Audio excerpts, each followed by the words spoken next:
بسم الله الرحمن الرحيم. تبارك الذي بيده الملك وهو على كل شيء قدير، الذي خلق الموت والحياة ليبلوكم أيكم أحسن عملا وهو العزيز الغفور.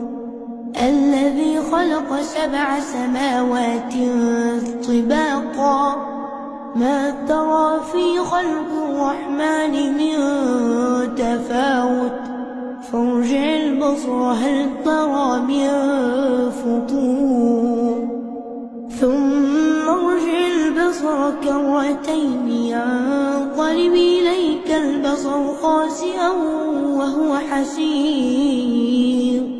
ولقد زينا السماء الدنيا بمصابيح وجعلناها رجوما للشياطين وأعتدنا لهم عذاب السعير. وللذين كفروا بربهم عذاب جهنم وبئس المصير.